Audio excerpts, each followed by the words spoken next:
Ke depan altar aku melangkah, seraya bermada gembira ria. Saat yang bahagia, hari yang mulia, hari yang penuh kenangan. Tuhan berkenan pada yang hina.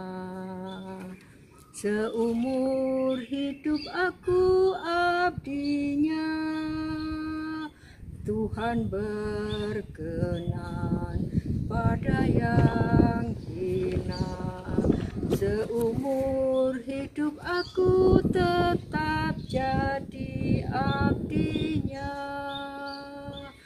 Tuhan berkenan pada yang hina. Seumur hidup aku tetap jadi abdinya. Selamat pagi anak-anak. Kita bertemu kembali dalam pembelajaran sakramen imamat. Sakramen imamat disebut juga dengan sakramen tahbisan. Tadi kita sudah mendengarkan lagu Ke depan altar aku melangkah. Sekarang kita akan buka dengan doa pembuka. Kita mau doakan bersama-sama dalam nama Bapa dan Putra dan Roh Kudus. Amin. Allah Bapa yang Maha Murah, segala puji dan sembah kami unjukkan kepadamu. Kami bersyukur atas karunia yang telah Kau limpahkan. Hadirlah dalam pembelajaran hari ini, sehingga kami semakin diperkaya dengan pengetahuan iman yang sangat berguna bagi berkembangnya kehidupan iman kami. Amin. Dalam nama Bapa dan Putra dan Roh Kudus. Amin. Baik, anak-anak, sakramen imamat merupakan panggilan khusus.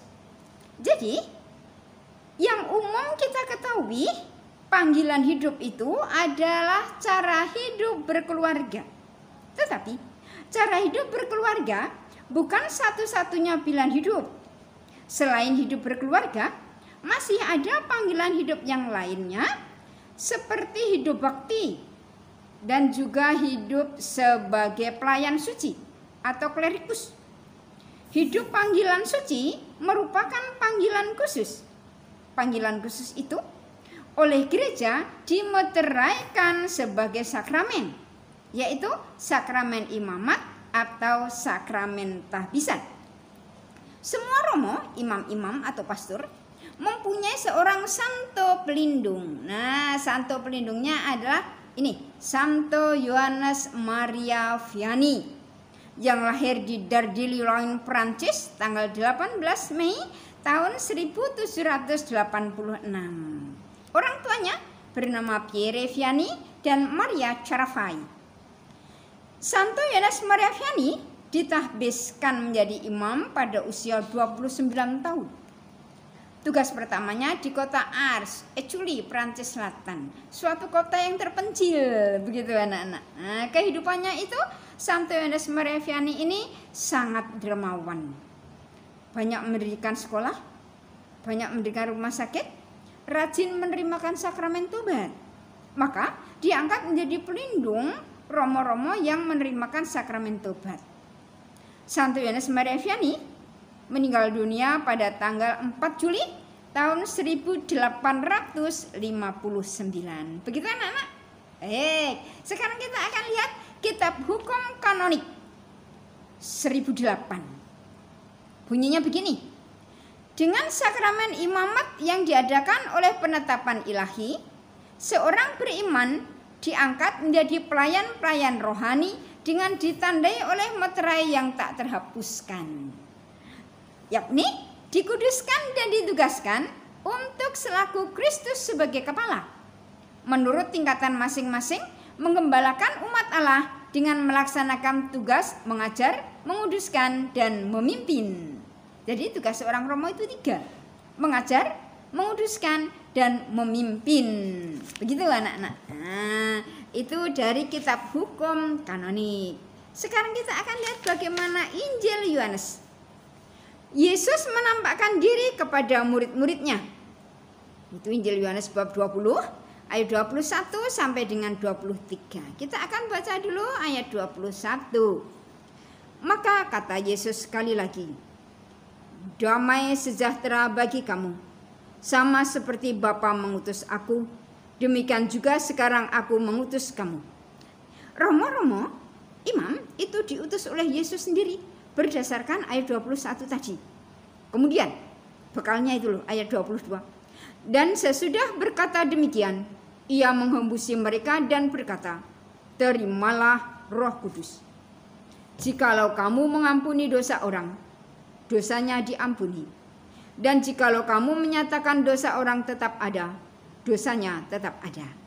Itu dari Injil Yohanes bab 20 ayat 23. Begitu anak-anak, kita bisa memahami itu. Baik, sekarang kita akan lebih dalam lagi melihat bagaimanakah syarat-syarat menjadi seorang imam. Menjadi seorang romo itu syaratnya apa? Pertama, harus seorang pria normal, sehat jasmani dan rohani, dan yang telah menerima inisiasi Katolik. Normal itu artinya tidak melenceng-lenceng begitu kejiwaannya. Terus inisiasi Katolik itu yang mana? Baptis, Ekaristi, dan Krisma. Harus sudah menerima sakramen Krisma. Syarat yang kedua, bersedia hidup selibat atau tidak menikah, seumur hidup tidak menikah.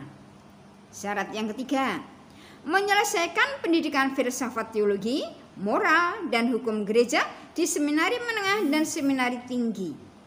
Seminari menengah dan seminari tinggi itu pendidikan yang lama.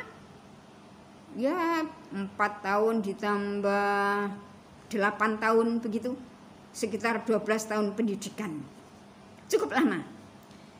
Syarat yang keempat, mempunyai hidup rohani yang baik, serta mempunyai motivasi dan cita-cita yang kuat untuk menjadi imam. Itu kira-kira syarat-syarat untuk menjadi seorang imam. Ayo di antara kamu, siapa yang mau menjadi imam? Ibu mendukung dan ibu mendoakan selalu untuk kamu. Ya, semoga sukses kamu menjadi imam. Begitu anak-anak? Baik, nanti kita akan mendengarkan lagu penutup. Ya, lagu penutupnya akan dinyanyikan oleh Ibu Priska Purwantini. Sekarang kita akan tutup dengan doa penutup. Dalam nama Bapa dan Putra dan Roh Kudus. Amin. Terima kasih Tuhan atas kesempatan belajar pada hari ini. Tanamkanlah dalam diri kami benih-benih panggilan untuk hidup sebagai imam. Demi Kristus Tuhan dan Juru Selamat kami.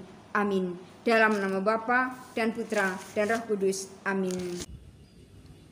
Tiada nada, tiada suara mampu mengungkapkan rasa bahagia tak terkira.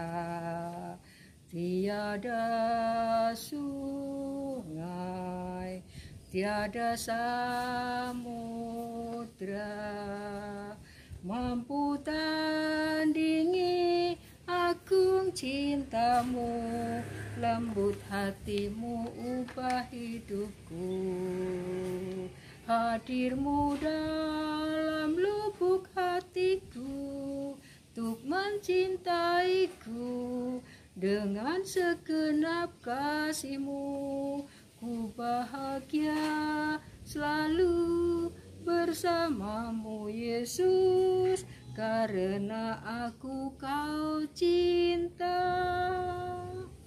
Hadir-Mu dalam lubuk hatiku untuk mencintaiku.